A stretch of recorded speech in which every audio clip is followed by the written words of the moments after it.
Josué capítulo 7, vamos a continuar. ¿Y les parece si comenzamos orando?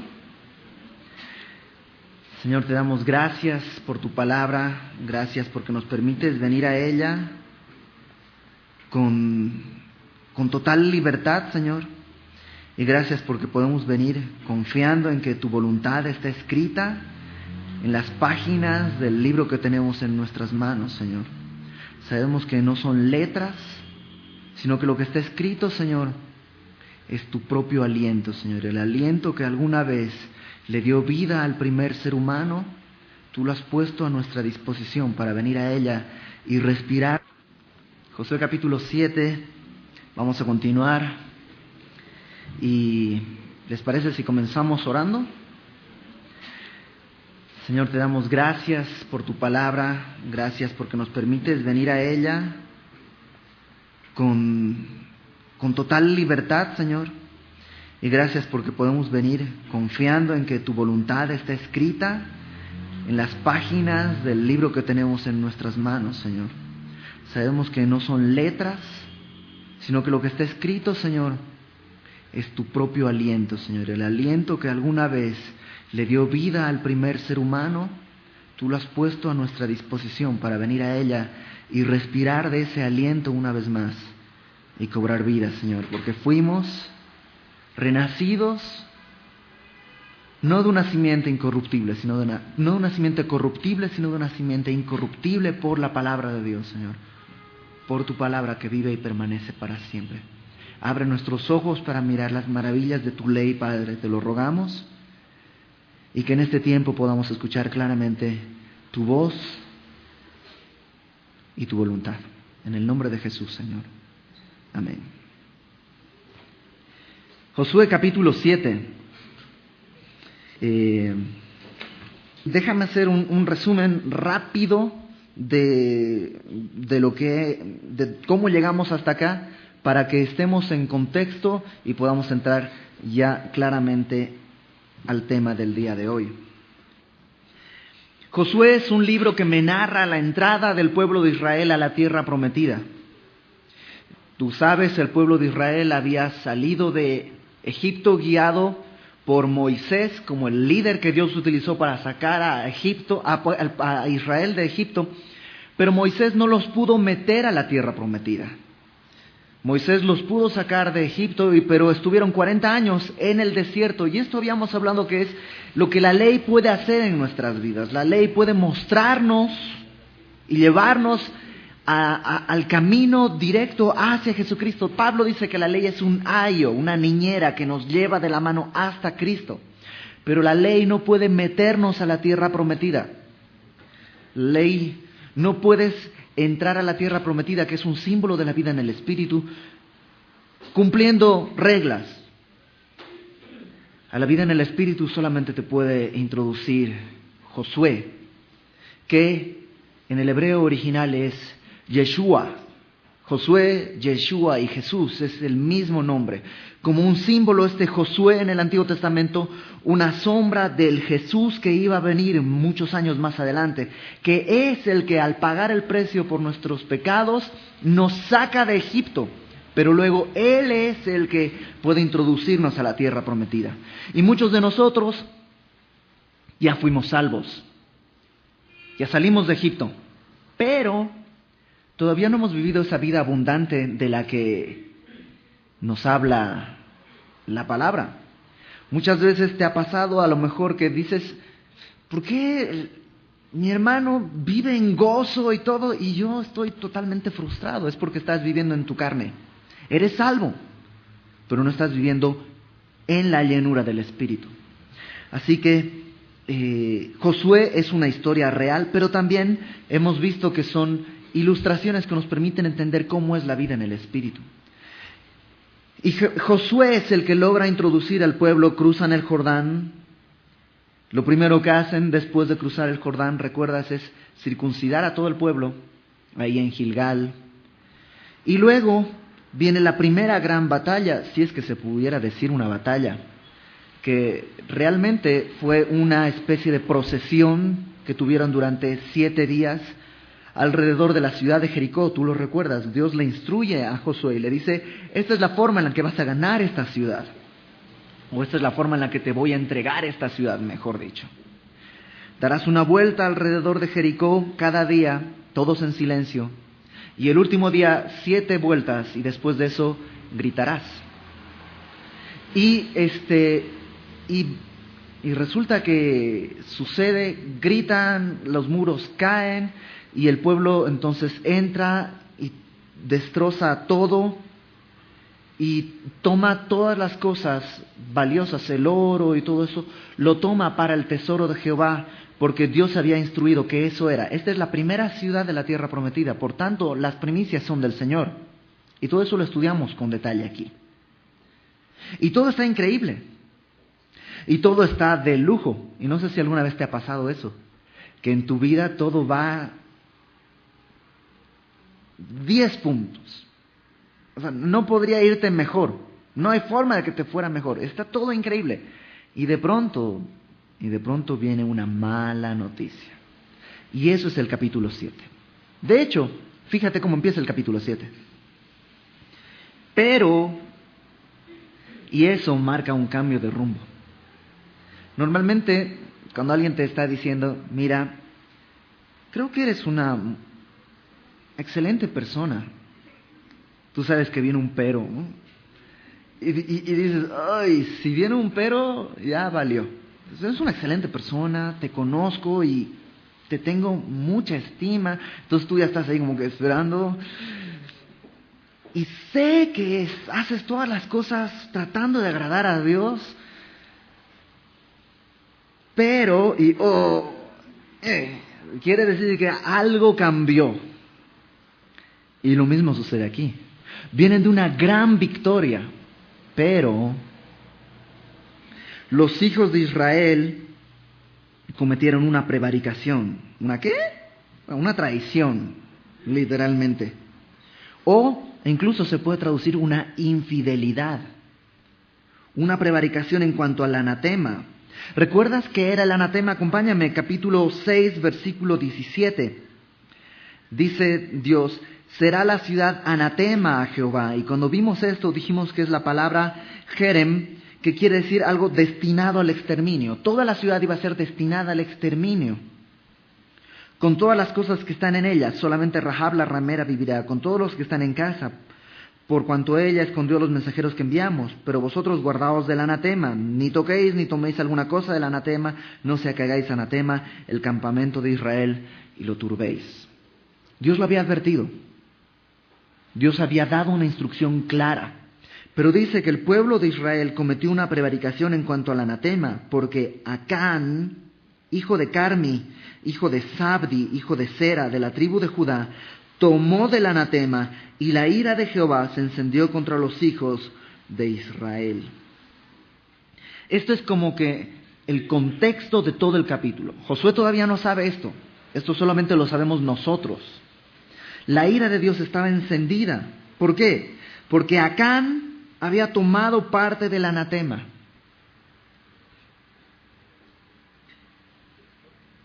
Es interesante que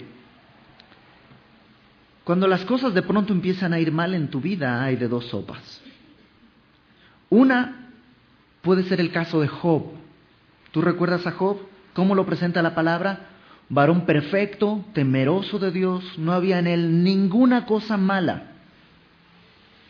Él era una persona justa delante de Dios. No quiere decir que era infalible, no, sino que tenía un corazón delante de Dios y se presentaba diariamente, buscaba a Dios. Y de pronto vienen todas las tragedias que ya conoces y le suceden. Eso es una prueba. Eso es algo que de pronto tú dices, no sé por qué está sucediendo, pero tiene un propósito. Y lo estudiamos también aquí hace un par de semanas, con detalle. Otra posibilidad cuando todo de pronto en tu vida se pone de cabeza es este ejemplo. No es que hay una prueba, es que hay pecado. Y muchas veces tarda en salir a la luz. A veces un día, a veces un año, a veces 10 años. Pero en algún momento todo se voltea y tú te encuentras en una situación difícil porque hay pecado en ti. Si te fijas, dice que Acán tomó del anatema. No dice que se enganchó en su ropa aparte de alguna cosa y no se dio cuenta y llegó a su casa y había de pronto parte del anatema. No fue algo que sucedió al azar. Fue que Acán tomó del anatema. Ahora, tú dices, bueno, Acán tomó del anatema. ¿Por qué encendió Dios su ira contra todos los hijos de Israel? ¿Acaso Dios no sabe diferenciar entre uno y todos? Claro que sí. Pero como dijo Pablo, un poco de levadura leuda toda la masa. Y dice la palabra que somos un cuerpo. Y muchas veces, y tú conoces casos, cuando hay una infección en algún órgano, todo el cuerpo está mal. Todo el cuerpo tiene fiebre. Y de hecho puedes llegar a una muerte incluso, y no es que tiene que estar infectado todas las células de tu cuerpo, no, pero basta con que algo del cuerpo esté mal para que todo el cuerpo funcione de una manera distinta. Déjame seguir adelante, luego vamos a regresar. Esta es la situación, este es el panorama. Ahora, lo que quiero que veamos primero es a Josué. Y quiero que veamos a Josué, porque podríamos enfocarnos en el pecado de Acán, que lo haremos también la próxima semana, pero el día de hoy quisiera que nos enfocáramos en Josué. Y fíjate qué es lo que hace Josué y cómo son sus reacciones. Y si tú te identificas, yo te invito a que, si a medida que vamos avanzando, tú te vas identificando, toma lápiz, toma papel y apunta, y al final ponte a cuentas con el Señor. Fíjate, ¿cómo llegamos a esto? Capítulo 7, versículo 2. Ya que después de que la palabra nos presenta el panorama, nos empieza a narrar la historia. Después, ¿a qué se refiere? Pues después de haber tomado Jericó, haber quemado toda la ciudad, haber entregado lo del anatema, haberlo puesto para el tesoro de Dios. Después de todo esto, dice, Josué envió hombres desde Jericó a Jai, que estaba junto a Bet-Aven. Jai y Bet-Aven tienen nombres bien interesantes que los vamos a ver en un momento. Hacia el oriente de Betel, o literalmente enfrente de Betel. Y les habló diciendo, subid y reconoced la tierra. Y ellos subieron y reconocieron a Jai. Y volviendo a Josué le dijeron, no suba todo el pueblo, sino suban como 2,000 o 3,000 hombres, y tomarán a Jai. No fatigues a todo el pueblo yendo allí, porque son pocos. Y subieron allá del pueblo como 3,000 hombres, los cuales huyeron delante de los de Jai. Y los de Jai mataron de ellos a unos 36 hombres, y los siguieron desde la puerta hasta Sebarim, y los derrotaron en la bajada, por lo cual el corazón del pueblo desfalleció y vino a ser como agua. Entonces, leí hasta ahí para que conozcas cómo acabó esta historia, y si te das cuenta terminó muy mal. Venían de una gran victoria, y ahora están en una gran derrota. Y están en una gran derrota, ni siquiera en una gran ciudad. Jai ni siquiera tenía muros, Jericó sí. Jai quiere decir ruinas. Y de hecho ellos dicen, es una ciudad chiquita, y una ciudad chiquita les rompe la nariz. ¿Cómo pasó esto? Versículo 2, y ahora sí, vamos a irnos paso a paso. Después Josué envió hombres desde Jericó a Jai, que estaba junto a Bet-Aven, hacia el oriente de Betel, y les habló diciendo, subid y reconoced la tierra. Y ellos subieron y reconocieron a Jai. ¿Sabes cuál fue el primer error de Josué? No confió en Dios. Hasta este momento, desde que empezamos el libro, Josué siempre está esperando la instrucción de Dios. Siempre está esperando lo que Dios le está dando, las instrucciones precisas. Capítulo 1, versículo 1. Después de la muerte de Moisés, siervo de Jehová, Jehová habló a Josué, hijo de Nun, y le empezó a dar instrucciones. No fue Josué quien tomó la iniciativa, esperó, y Dios tomó esa iniciativa, y Dios le dijo. Capítulo 3, versículo 3, dice: mandaron al pueblo cuando van a cruzar el Jordán: cuando veáis el arca del pacto de Jehová vuestro Dios y los levitas sacerdotes que la llevan, vosotros saldréis de vuestro lugar y marcharéis en pos de ella o detrás de ella. El pueblo tenía que ir detrás del arca, que dijimos que representa siempre el arca la presencia de Dios. Y de hecho, vimos más adelante, ahí en el capítulo 3, que había una distancia entre el arca y el pueblo. Y no es que el arca tenía que mantenerse esa distancia, es el pueblo que tenía que mantener esa distancia del arca. Dicho de otra manera, el pueblo tenía que ir al ritmo del arca, no el arca al ritmo del pueblo. Capítulo 4, versículo 1. Jehová habló a Josué diciendo, versículo 2, tomad del pueblo 12 hombres, uno de cada tribu, y mandadles diciendo, tomad aquí en medio del Jordán, en el lugar donde están firmes los pies de los sacerdotes, 12 piedras, etcétera, etcétera, etcétera. Dios le dice a Josué, toma cada uno de cada tribu y formen un monumento. No es una iniciativa de Josué, es Dios el que le dice lo que tienen que hacer. Capítulo 4, versículo 15. Jehová habló a Josué y le dijo, manda a los sacerdotes que llevan el arca del testimonio, que suban del Jordán. Y Dios le dice a Josué, ok, es hora de que terminen de pasar. No es una iniciativa de Josué. Capítulo 5, versículo 2.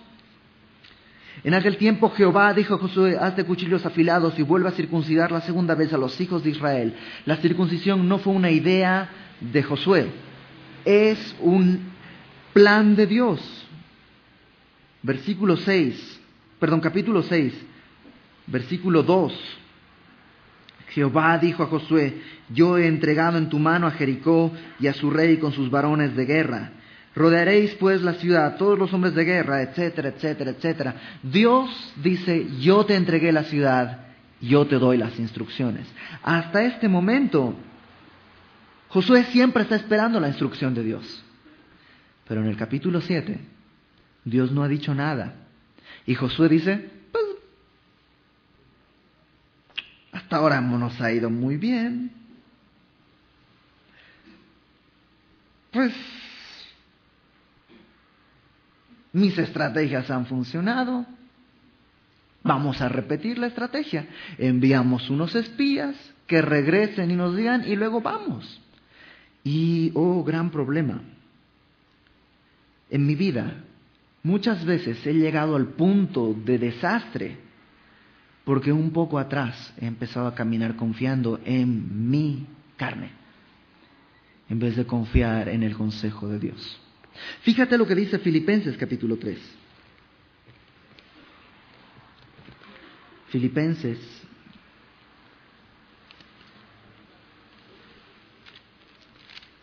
capítulo 3, versículo 3.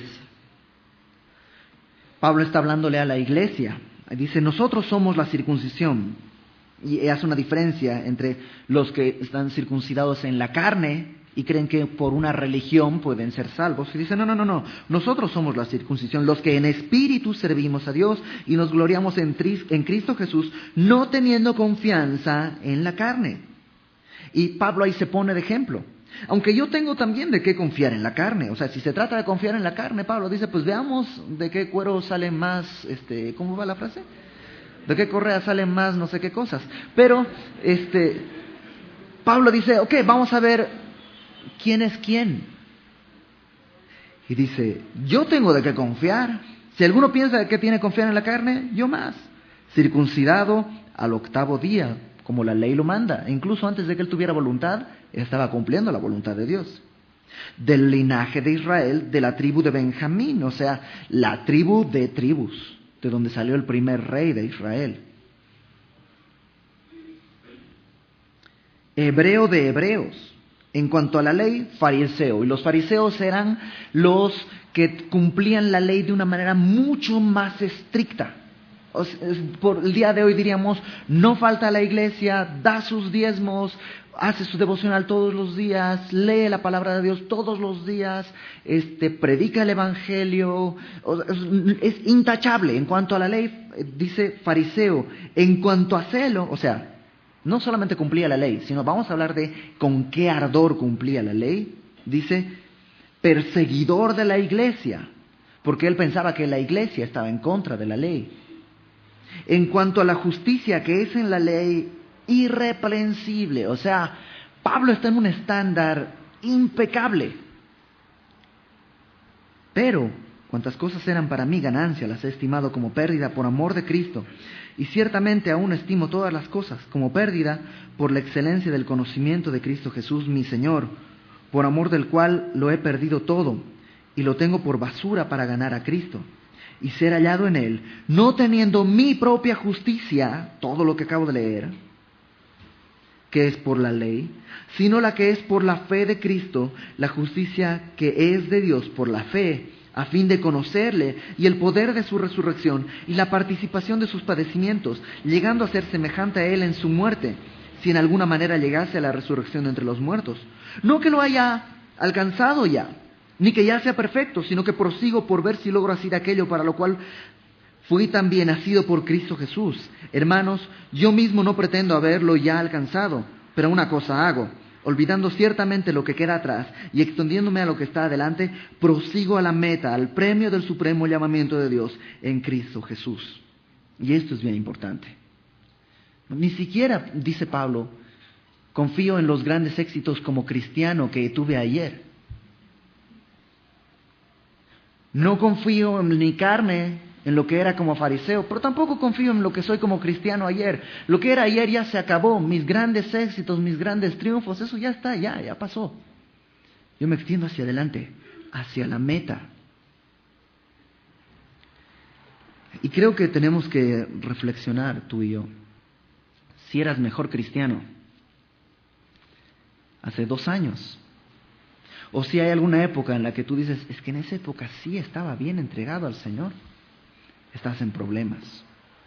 Porque quiere decir que estás confiando en la carne. Ya no confías en la carne. Eso dice Pablo. Sabes que todo lo que era, incluso mis grandes méritos, son basura. Y Josué aquí, yo creo que está pensando en, acabamos de ganar Jericó. Vamos a la que sigue. Y no consulta a Dios. Está creyendo en sus éxitos más que en la instrucción de Dios. Verso 3.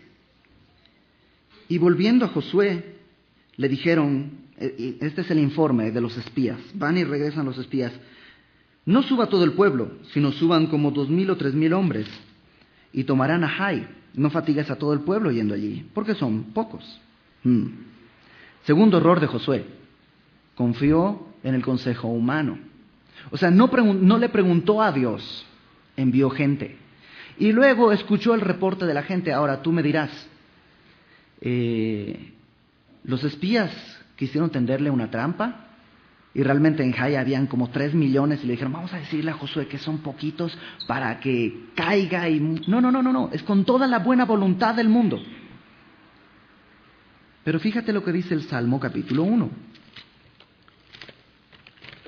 Salmo 1.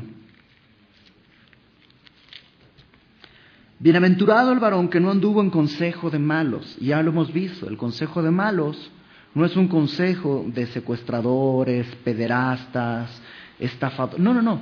La palabra de Dios en Romanos 3 dice que no hay bueno ni aún uno. El consejo de malos es cualquier consejo humano, aún con muy buena voluntad. Maldito el hombre que confía en el hombre.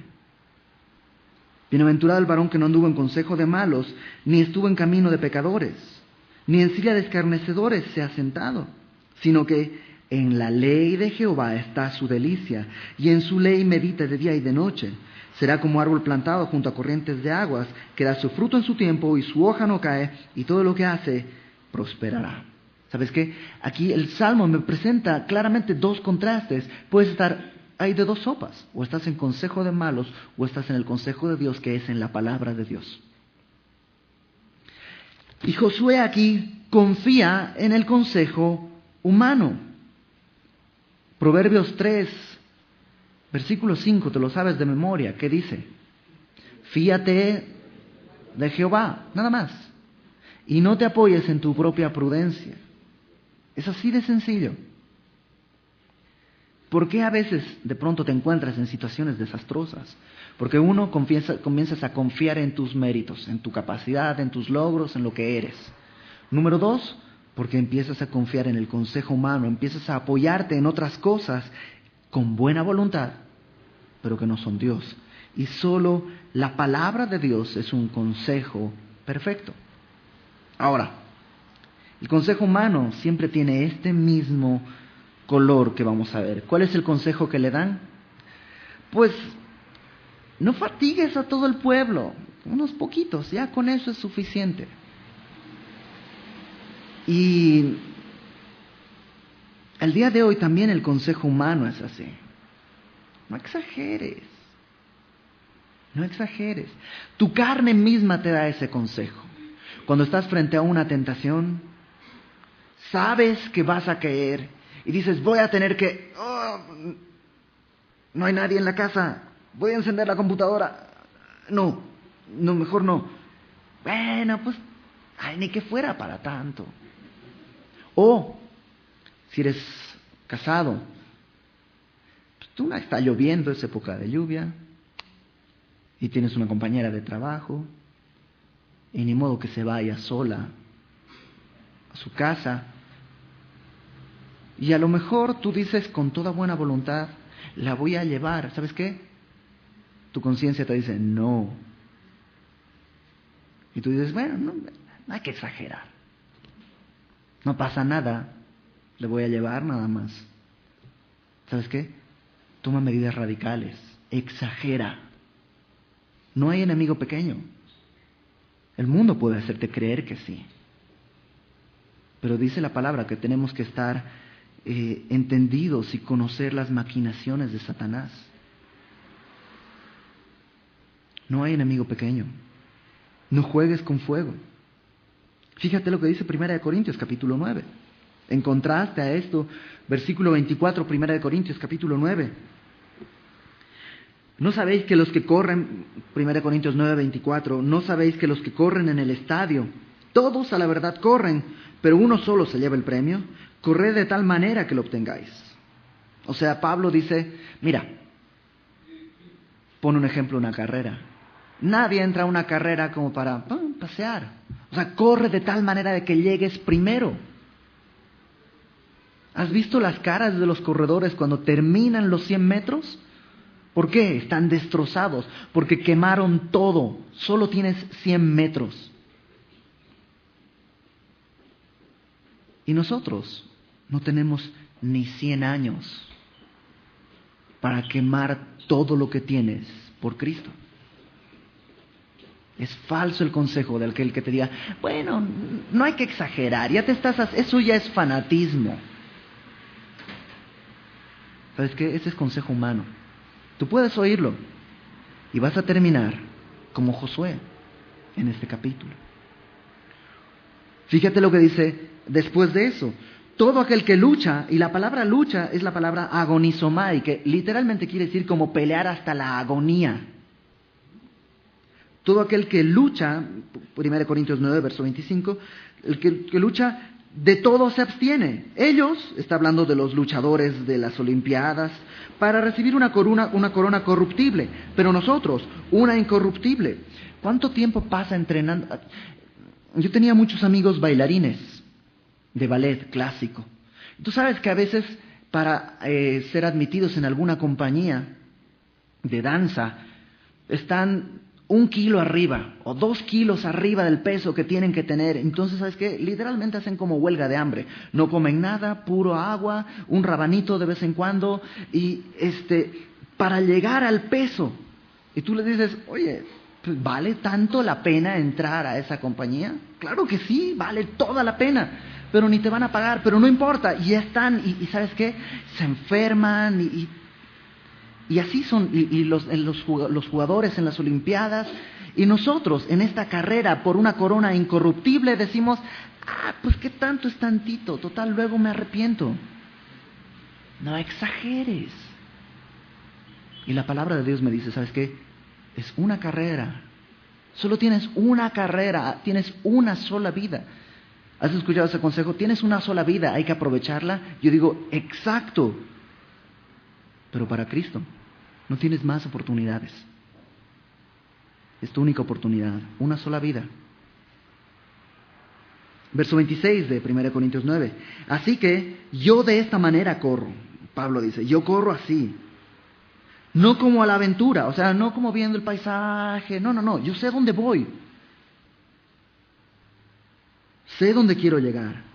De esta manera peleo. No como quien golpea el aire. O sea, no así como que, no. Sé dónde tengo que golpear. Sé cuál es mi meta. Sé cuál es mi enemigo. Golpeo mi cuerpo y lo pongo en servidumbre, no sea que habiendo sido heraldo para otros, yo mismo venga a ser eliminado. Y fíjate en 1 Timoteo, capítulo 6.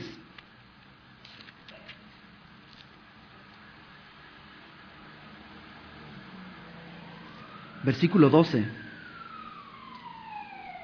Pablo le dice a Timoteo, pelea, y la palabra pelea es la palabra agonizomai, que quiere decir pelear hasta la agonía. Pelea la buena batalla de la fe. ¿Sabes qué? Pablo en 2 Timoteo en algún punto va a decir, he peleado la buena batalla. Al final de sus días. Hay batallas que no vale la pena pelear. Pelea la buena batalla. Y la buena batalla, peléala hasta la agonía. Pelea la buena batalla de la fe, echa mano de la vida eterna, a la cual asimismo fuiste llamado. ¿Sabes qué? No creas la mentira no exageres. Si para tener una relación con el Señor correcta, una relación con Cristo adecuada, necesitas cortar la tele, necesitas cambiar de trabajo, necesitas cambiar de amigos, necesitas cambiar de ciudad, necesitas cambiarte de país, ¿sabes qué? Nada de eso es en vano. Y todo vale la pena, porque el fruto es tu relación con el Señor. Y de última, la vida eterna y la gloria de Dios. Regresa a Josué, por favor, capítulo 7, versículo 4. Entonces, número 1, Josué empezó a confiar en sí mismo, en la carne, en sus triunfos, en todo esto. Número 2, empezó a confiar en el consejo humano y creyó esto, pues no exageres. Verso 4, y subieron allá del pueblo como 3,000 hombres, es lo que le dijeron, que eran pocos, los cuales huyeron delante de los de Jai, y los de Jai mataron de ellos a unos 36 hombres, y los siguieron desde la puerta hasta Sebarim, y los derrotaron en la bajada, por lo cual el corazón del pueblo desfalleció y vino a ser como agua. ¿Y qué crees? Ese es el resultado. Gálatas, capítulo 6.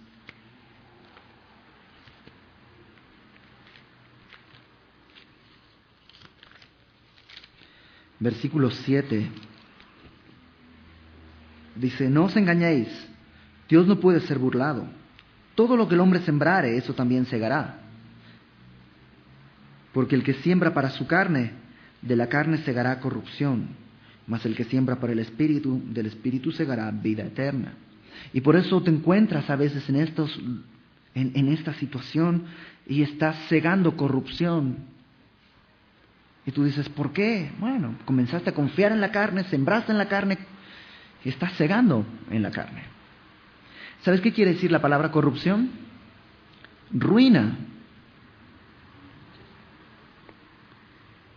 El que siembra para la carne segará ruina. Y eso es lo que les pasó, lo que le sucedió a Josué. Es muy, muy interesante que Jai quiera decir ruina y Bet Aven quiera decir casa de vanidad. Y fue derrotado por la ruina y fue derrotado por la vanidad. ¿Por qué? Porque se apoyó en sí mismo, en su carne, en el consejo humano, abandonando el consejo de Dios. Dejó que su carne dirigiera la batalla. ¿Y cuál es el resultado? Todo el pueblo está desanimado, obvio. Si una parte del cuerpo se duele, todo el cuerpo se duele. Si la cabeza te guía por un mal camino, todo el cuerpo va y obtiene ese mismo resultado. 36 personas murieron. Verso 6. Ahora vamos a ver la reacción de Josué. Entonces, Josué rompió sus vestidos y se postró en tierra, sobre su rostro, delante del arca de Jehová hasta caer la tarde, él y los ancianos de Israel, y echaron polvo sobre sus cabezas. Y Josué dijo: Señor Jehová, ¿por qué hiciste pasar a este pueblo el Jordán para entregarnos en las manos de los amorreos para que nos destruyan? Ojalá nos hubiéramos quedado al otro lado del Jordán. Ay, Señor, ¿qué diré, ya que Israel ha vuelto la espalda delante de sus enemigos? Porque los cananeos y todos los moradores de la tierra oirán y nos rodearán y borrarán nuestro nombre de sobre la tierra. Y entonces, ¿qué harás tú a tu grande nombre? Déjame leerlo otra vez, con otro tipo de entonación, para entender un poco el sentido que creo que tiene esto. Entonces Josué rompió sus vestidos y se postró en tierra sobre su rostro, delante del arca de Jehová hasta caer la tarde, él y los ancianos de Israel, y echaron polvo sobre sus cabezas. Y Josué dijo: Señor Jehová, ¿por qué hiciste pasar a este pueblo el Jordán para entregarnos en las manos de los amorreos para que nos destruyan? Ojalá nos hubiéramos quedado al otro lado del Jordán. Ay, Señor, ¿qué diré, ya que Israel ha vuelto la espalda delante de sus enemigos? Porque los cananeos y todos los moradores de la tierra oirán y nos rodearán y borrarán nuestro nombre de sobre la tierra. Y entonces, ¿qué harás tú a tu grande nombre? No hagas panchos, Josué. Y sabes qué, tú y yo a veces reaccionamos como Josué. En la carne. Has estado viviendo en la carne. Obtienes los resultados y en vez de ser redarguido, reaccionas otra vez en la carne. Totalmente desenfocado. ¿Qué harás tú a tu grande nombre? Ahora resulta que el grande nombre de Dios depende de Josué. ¿Qué harás tú? ¿Por qué nos sacaste de allá para traernos aquí? A veces le está diciendo: Señor, mira, si eras incapaz de hacerlo, ¿a qué te metes? Y ahora, número uno, se van a burlar de nosotros por tu culpa, por lo que tú nos estás haciendo. Y encima tú vas a estar mal. ¿Qué vas a hacer? Y tú y yo a veces reaccionamos de esa misma manera. Cuando te encuentras en ese momento, no en una prueba, no es Job, es por un pecado que hay en tu vida.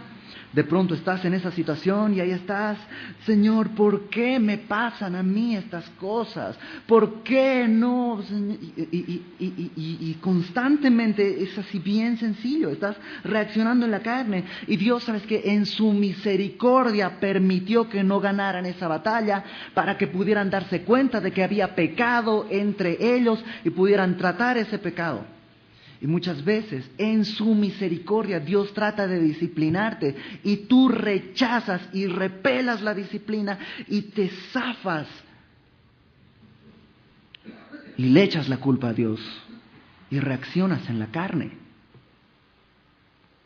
menospreciando lo que Él está haciendo por ti.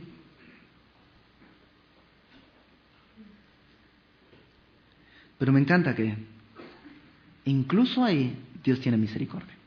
Fíjate cómo Dios le responde a Josué después de esta declaración glamorosa y una cosa más que también tú y yo hacemos a veces. Josué empieza a preocuparse por la reputación de Dios que otros van a tener, pero no se ha dado cuenta de la reputación que a Dios le está dando él al andar en la carne. Y es un síntoma muy claro. A veces o normalmente cuando estás en la carne, el pecado de otros brilla mucho. Y ya estás diciendo, ¡ay, qué vergüenza! Y encima dice que es cristiano y no sé qué, y el nombre de Dios, y estás totalmente enfocado en eso, reaccionando en la carne, en vez de que Dios te está hablando. ¿Sabes que tu pecado en otro siempre se ve muy feo? Cuando ves a otro pecar, piensas si tú estás en eso, porque a lo mejor Dios te está mostrando. Y no te preocupes por la reputación que otros van a hablar de Dios. Preocúpate por lo que tú estás haciendo delante de Dios. Dios es capaz de encargarse de su propia reputación. La respuesta de Dios, versículo 10. Y Jehová Dios dijo a Josué, levántate. Me encanta porque ahí está Josué, no hay polvo, y Yo me imagino a Dios así como, ¿ya? Levántate. ¿Sabes qué? No vas a conmover a Dios con tus panchos religiosos. Y es muy claro. Normalmente esa es nuestra primera reacción. Y si el día de hoy tú estás en pecado, si hay pecado en tu vida, creo que es importante, creo que es muy importante que sueltes tus panchos religiosos. Me voy a parar a las 5 de la mañana y me estoy parando y Dios no me responde y estoy haciendo esto y esto y esto. Ojo, nuevamente, no estoy hablando de Job.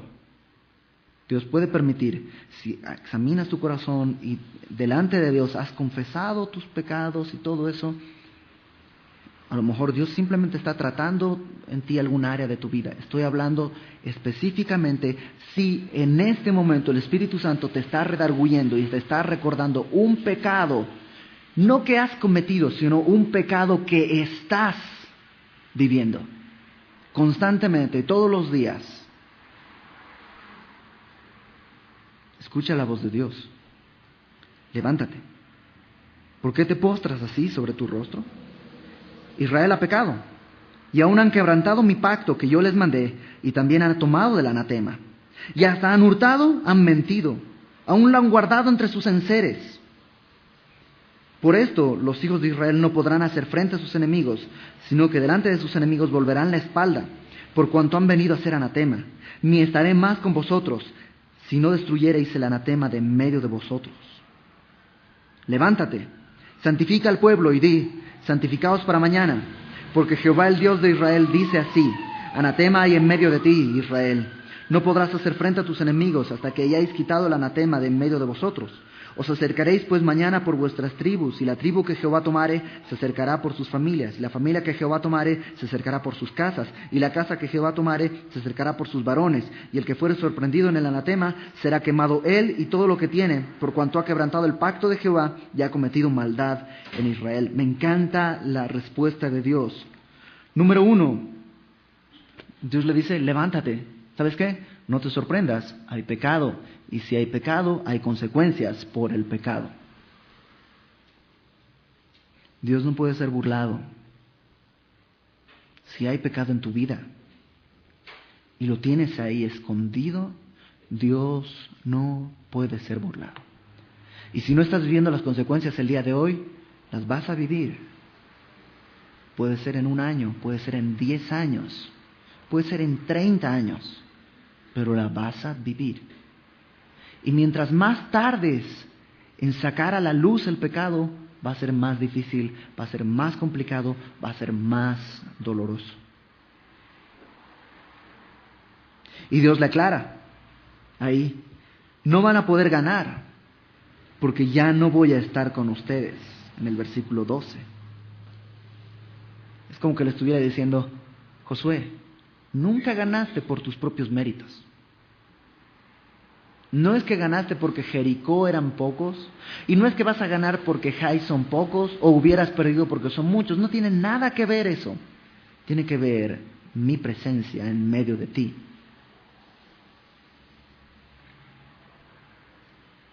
Pero me encanta que le da una tercera cosa, le dice una tercera cosa. Hay una solución. Destruye el pecado. Me encanta porque Josué está llorando, está postrado. Y muchas veces hemos oído esta frase, y creo que es correcta, esto de llorar tu pecado. Creo que tienes que llorar tu pecado, y creo que es real. Pero si solo te quedas en un sentimiento y llorar y todo esto, es que no funciona. Destruye tu pecado. Sí es necesario, sí es necesario cuando has pecado leer el Salmo 51 y sentir que está partiendo tu corazón y llorarlo. Si no, no va a haber arrepentimiento sincero. Y no estoy hablando de forzar tu llanto, sino al ver la realidad en el espejo de la palabra, ver tu rostro y ver la gloria de Dios destrozada, tienes que llorar. Pero tú luego tienes que terminar, quemar, romper, exterminar el pecado que hay en tu vida. Destruirlo. Y no solo eso, sino que además Dios le dice cómo tiene que hacerse. Y le dice, pues mañana vas a tomar a todas las tribus y vamos a echar suertes, probablemente con el Urim y Tumim, que eran dos piedritas que se cree que era algo así como sí y no, dependiendo de cuál piedrita saliera. Y fueron así la tribu de Manasés, la tribu de Benjamín, y así fueron tribu por tribu hasta que dieron con la tribu adecuada, la tribu de Judá. Y luego fueron por familias, y luego por casas, y así fueron reduciendo hasta que, lo vamos a ver la próxima semana, llegan con Acán. Esa era la estrategia de Dios. Vamos a sacar a la luz el pecado. Le da unas instrucciones, no lo deja desnudo, no lo deja sin saber qué hacer. Y creo que Dios está diciéndote exactamente eso el día de hoy. Si estás en pecado, ya sabes qué hacer. Termina con la causa del pecado. Si es un número telefónico, tira tu celular a la basura, si es que no lo quieres borrar. Si es un correo electrónico, cancela tu cuenta, cambia de cuenta. Pero ¿y mis clientes? Vale más tu relación con Dios. Vale mucho más tu relación con Dios. Sea lo que sea, termínalo el día de hoy. Destrúyelo el día de hoy. Dios te ha hablado, te ha dado instrucciones. Obedece. Obedece. Y me encanta también que Dios no lo desecha. Porque Dios no dice, José, mira, ¿sabes qué? Ahí muere, voy a conseguir otro pueblo. Dios no desecha ni a su pueblo ni a Josué por el pecado. Fíjate lo que dice Génesis capítulo 4. Porque si el día de hoy estás en pecado,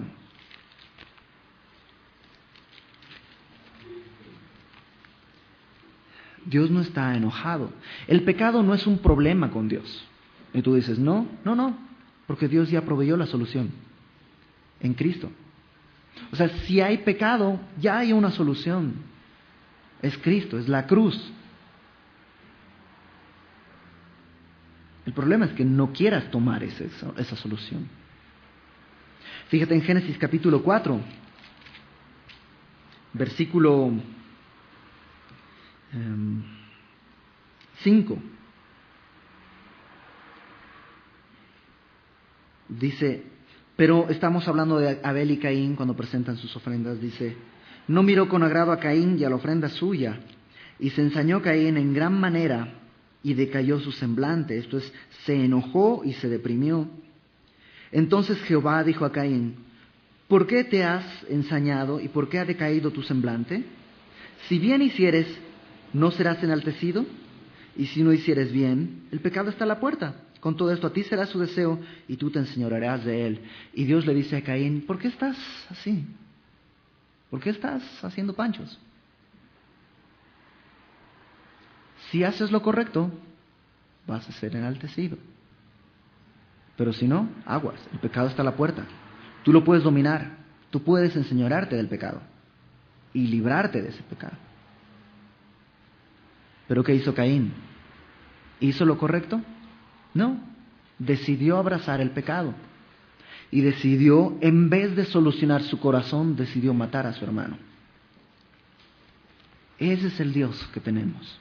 El día de hoy, si tú estás en pecado, Dios te dice, y si estás viviendo una situación de ruina en tu vida, simplemente Dios te dice, ¿sabes qué?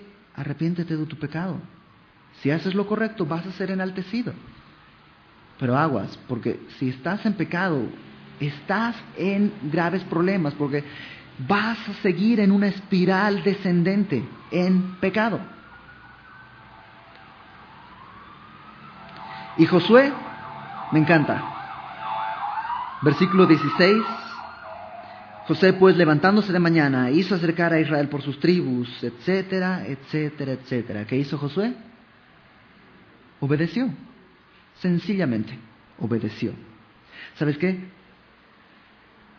Josué obedeció y en el capítulo 8 lo vamos a ver que es restaurado. Ese es Dios. Isaías 55 dice, ¿quiero yo la muerte del impío? Y Dios mismo dice, no, que se arrepienta. Ese es el corazón de Dios. Dios no quiere destruirte. ¿Sabes qué? Si estás en pecado el día de hoy, Dios no quiere destruirte. Dios hizo todo para rescatarte.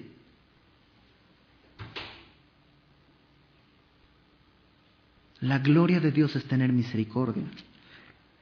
Isaías 55. Versículo 7. Deje el impío su camino y el hombre inicuo sus pensamientos, y vuélvase a Jehová, el cual tendrá de él misericordia, y al Dios nuestro, el cual será amplio en perdonar.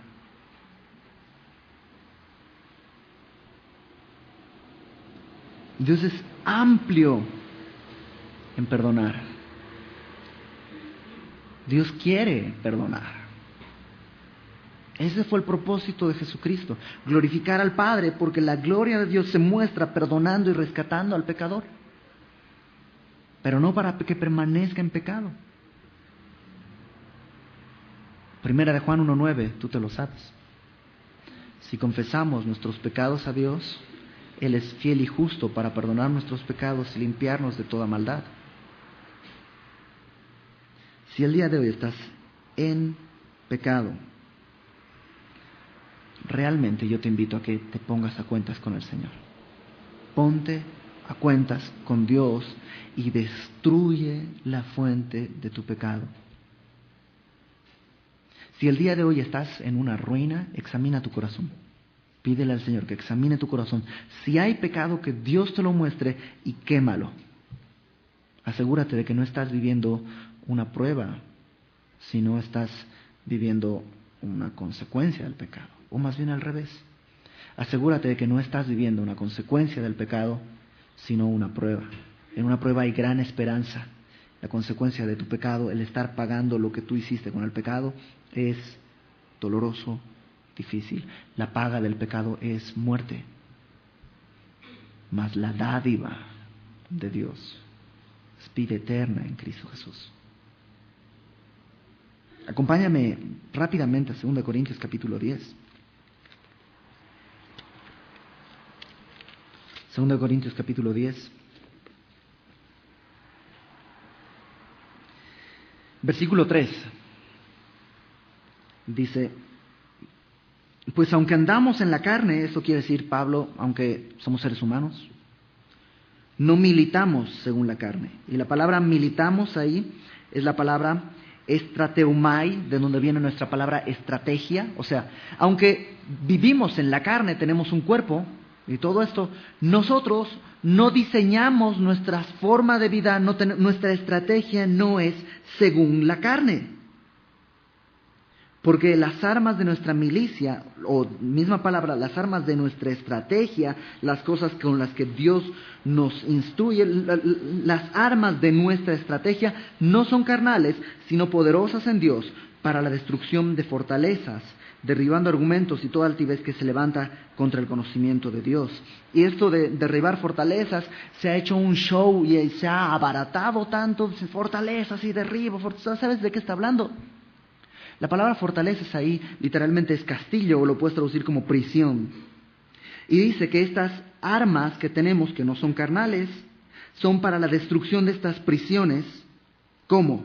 Derribando argumentos y toda altivez. La palabra argumentos es la palabra logismos, lógica, pensamientos, razonamientos. Y orgullo que se levanta contra ¿qué? El conocimiento de Dios. Cuando empiezas a razonar en la carne, por la carne, para la carne, y estás prisionero de tus razonamientos en la carne, Dios ha provisto armas, no carnales, sino poderosas en Dios para derribar esas cosas. Y está hablando de tu mente, no está hablando de cosas extrañas y show. Es algo que sucede en ti, en tu mente, porque fíjate lo que dice después. Derribando argumentos y toda altivez que se levanta contra el conocimiento de Dios y llevando cautivo todo pensamiento, en vez de que esté prisionero en estas fortalezas, en estos argumentos y en este orgullo, esta altivez y todo esto. Las armas que tenemos son para llevar cautivo todo pensamiento a la obediencia a Cristo.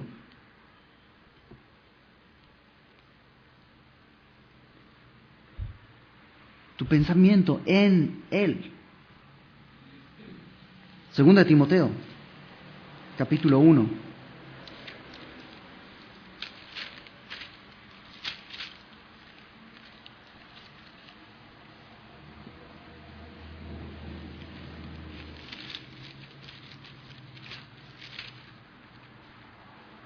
Primera de Timoteo, capítulo 1. Verso 18. Pablo le dice a Timoteo: este mandamiento, hijo Timoteo, te encargo, para que conforme a las profecías que se hicieron antes en cuanto a ti, milites por ellas la buena milicia. ¿Cómo? Manteniendo la fe y buena conciencia. Eso es lo que tienes que hacer. Mantener la fe y una buena conciencia. ¿Cómo mantienes la fe? A través de la palabra de Dios. Romanos 10:17. La fe es por el oír y el oír por la palabra de Dios. ¿Cómo tienes la mente de Cristo? A través de la palabra de Dios. Eso es la forma de llevar cautivo todo pensamiento a Cristo. Y dice alguien por ahí, la única manera de tener buena conciencia es teniendo mala memoria. Pero hay otra manera. Puedes tener una buena conciencia teniendo una relación con Dios, confesando tus pecados y apartándote de ellos. Siempre vamos a pecar, pero una cosa es pecar y otra cosa es vivir en pecado. Cuando ya eres esclavo de tu pecado. Lleva todos tus pensamientos, milita esta milicia. Dios ha dado armas poderosas, su palabra y la oración, además de toda la armadura que podemos leer en la palabra. Si estás en pecado, si el día de hoy estás viviendo esta ruina como consecuencia de un pecado que probablemente cometiste hace un año y el día de hoy estás así, sal de esa situación. Arrepiéntete, confiesa tu pecado delante de Dios, destruye la fuente de pecado. Y Dios es amplio para perdonar. ¿Oramos? Señor, te damos gracias porque eres bueno, Señor, con nosotros. Tu gracia se ha extendido hasta nosotros, ha cubierto, Señor, nuestro pecado. Ha sido superior y más abundante, Señor. Cuando abundó el pecado, Señor, sobreabundó tu gracia para nuestras vidas, Señor. El día de hoy queremos rogarte que tú, Señor, nos muestres si es que hay pecado en nuestro corazón. Que en este momento, Señor, tú saques a la luz lo que haya que sacar a la luz. Redargúyenos con tu espíritu, Señor. Muéstranos la gravedad del pecado. Señor, yo te ruego por aquellas personas que el día de hoy están viviendo una situación terrible por consecuencia de haber estado actuando mal, Señor. Haber estado confiando en la carne, haber estado siguiendo consejos humanos, haber estado abrazando el pecado, despreciando tu palabra, Señor, y tu consejo. Redarguye, Señor, sus corazones para que puedan venir a ti.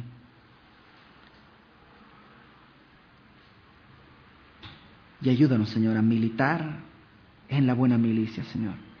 Como dice tu palabra, ningún soldado que ha sido llamado se enreda en las cosas del mundo para agradar a quien que lo llamó.